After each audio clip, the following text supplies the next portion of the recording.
ആകാശവാണി നമസ്കാരം. പ്രത്യേക വാർത്താ ബുള്ളറ്റിൻ വായിക്കുന്നത് കൃഷ്ണ.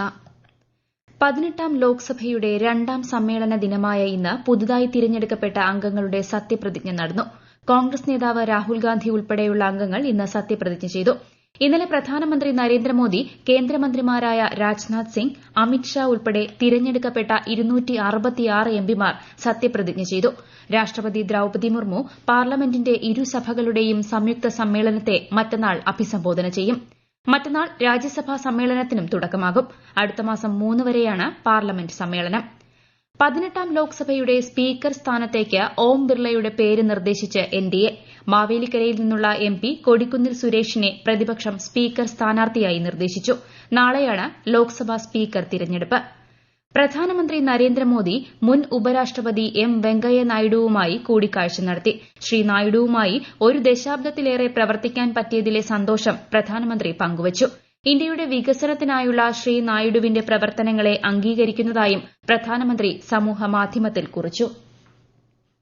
ചൈനയുടെ പുതിയ അംബാസഡർ ഷു ഫിയോങ്ങുമായി വിദേശകാര്യമന്ത്രി എസ് ജയശങ്കർ ന്യൂഡൽഹിയിൽ ചർച്ച നടത്തി. ഇന്ത്യ ചൈന ഉഭയകക്ഷി ബന്ധം, വികസനം തുടങ്ങിയവ ചർച്ച ചെയ്തതായി ശ്രീ ജയശങ്കർ സമൂഹമാധ്യമ പോസ്റ്റിൽ കുറിച്ചു. ചൈനീസ് അംബാസഡർക്ക് വിജയകരമായ ഔദ്യോഗിക ജീവിതം ഉണ്ടാകട്ടെയെന്ന് ശ്രീ ജയശങ്കർ ആശംസിച്ചു. പ്ലസ് 1 സീറ്റ് പ്രതിസന്ധി പഠിക്കാൻ 2-അംഗ സമിതിയെ നിയോഗിക്കുമെന്ന് വിദ്യാഭ്യാസ മന്ത്രി V Sivankutty. Higher secondary joint ഡയറക്ടറും മലപ്പുറം ജില്ലാ വിദ്യാഭ്യാസ ഓഫീസറും സമിതിയിലുണ്ട്. സമിതി റിപ്പോർട്ടിന്റെ അടിസ്ഥാനത്തിലായിരിക്കും ബാച്ച് വർധനയിൽ തീരുമാനമെടുക്കുക. പ്ലസ് 1 ക്ലാസുകളിൽ ഇനിയും കുട്ടികളുടെ എണ്ണം കൂട്ടാനാകില്ലെന്നും താൽക്കാലിക ബാച്ച് അനുവദിക്കുമെന്നും വിദ്യാഭ്യാസ മന്ത്രി പറഞ്ഞു. അതേസമയം വിഷയത്തിൽ ഇടപെട്ട ദേശീയ ബാലാവകാശ കമ്മീഷൻ സംസ്ഥാന പൊതുവിദ്യാഭ്യാസ വകുപ്പിനോട് റിപ്പോർട്ട് തേടി. 7 ദിവസത്തിനുള്ളിൽ അന്വേഷണം നടത്തി റിപ്പോർട്ട് സമർപ്പിക്കണമെന്നാണ് നോട്ടീസ്. തമിഴ്നാട്ടിലെ കള്ളക്കുറിച്ചി ജില്ലയിലുണ്ടായ വ്യാജമദ്യ ദുരന്തത്തിൽ ദേശീയ മനുഷ്യാവകാശ കമ്മീഷൻ സ്വമേധയാ കേസെടുത്തു.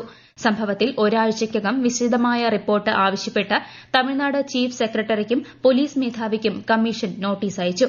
ദുരന്തത്തിന് ഉത്തരവാദികളായവർക്കെതിരെ സ്വീകരിച്ച നടപടിയെക്കുറിച്ചും കമ്മീഷൻ ആരാഞ്ഞിട്ടുണ്ട്. കേരള ബാങ്കിനെ റിസർവ് ബാങ്ക് സി ക്ലാസ് പട്ടികയിലേക്ക് തരം താഴ്ത്തി. വായ്പാ വിതരണത്തിലടക്കം കടുത്ത നിയന്ത്രണം ഏർപ്പെടുത്തുന്നതാണ് നടപടി.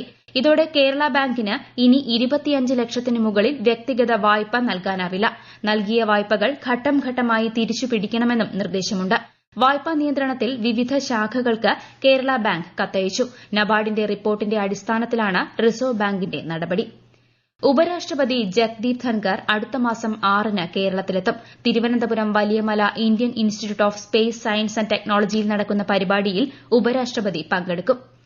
ഛത്തീസ്ഗഡിൽ മാവോയിസ്റ്റ് ആക്രമണത്തിൽ വീരമൃത്യു വരിച്ച തിരുവനന്തപുരം സ്വദേശിയായ സിആർപിഎഫ് ജവാൻ വിഷ്ണുവിന്റെ മൃതദേഹം പാലോട് കരിമൺകോട് ശാന്തികുടീരം പൊതുശ്മശാനത്തിൽ ഔദ്യോഗിക ബഹുമതികളോടെ സംസ്കരിച്ചു.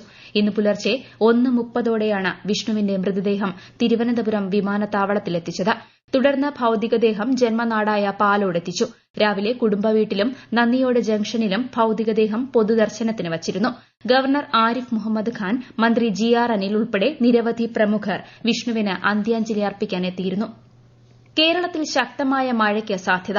പത്തനംതിട്ട, ഇടുക്കി, കണ്ണൂർ ജില്ലകളിൽ ഇന്ന് കേന്ദ്ര കാലാവസ്ഥാ വകുപ്പ് ഓറഞ്ച് ജാഗ്രത പ്രഖ്യാപിച്ചു. തിരുവനന്തപുരം, കൊല്ലം, ആലപ്പുഴ, കോട്ടയം, എറണാകുളം, തൃശൂർ, പാലക്കാട്, മലപ്പുറം, കോഴിക്കോട്, വയനാട്, കാസർഗോഡ് ജില്ലകളിൽ ഇന്ന് മഞ്ഞ ജാഗ്രതാ നിർദ്ദേശമുണ്ട്. കേരള, തമിഴ്നാട് തീരങ്ങളിൽ നാളെ രാത്രി വരെ കള്ളക്കടൽ പ്രതിഭാസത്തിനും ഉയർന്ന തിരമാലയ്ക്കും സാധ്യതയുള്ളതിനാൽ മത്സ്യത്തൊഴിലാളികളും പ്രദേശവാസികളും ജാഗ്രത പുലർത്തണം. 2020 പുരുഷ ലോകകപ്പ് ക്രിക്കറ്റ് സെമി ഫൈനൽ ലൈനപ്പായി. മറ്റന്നാൾ പുലർച്ചെ 6-ന് തരാബയിൽ ആദ്യ സെമിയിൽ അഫ്ഗാനിസ്ഥാൻ ദക്ഷിണാഫ്രിക്കയുമായും, രണ്ടാം സെമിയിൽ രാത്രി 8-ന് ഇന്ത്യ ഇംഗ്ലണ്ടിനെയും നേരിടും. ഇന്ന് നടന്ന മത്സരത്തിൽ ബംഗ്ലാദേശിനെ 8 റൺസിന് പരാജയപ്പെടുത്തിയാണ് അഫ്ഗാനിസ്ഥാൻ സെമി യോഗ്യത നേടിയത്. ഇതോടെ ഓസ്ട്രേലിയ ടൂർണമെന്റിൽ നിന്ന് പുറത്തായി. ഇന്നലെ നടന്ന സൂപ്പർ 8 മത്സരത്തിൽ ഓസ്ട്രേലിയയെ 24 റൺസിന് പരാജയപ്പെടുത്തിയാണ് India സെമിയിലെത്തിയത്. German consulate general Ajim ബർക്കാട്ടിന്റെ നേതൃത്വത്തിലുള്ള ഉന്നത സംഘം വിഴിഞ്ഞം തുറമുഖം സന്ദർശിച്ചു. പോർട്ട് പ്രവർത്തനവുമായി ബന്ധപ്പെട്ട് അധികൃതരുമായി ചർച്ച നടത്തി. German honorary consular doctor Syed Ibrahim, Indo German chamber of commerce regional director Sumit Sharma എന്നിവരും ചർച്ചയിൽ പങ്കെടുത്തു.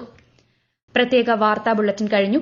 അടുത്ത വാർത്താ പ്രക്ഷേപണം നാളെ രാവിലെ 6:45-ന്.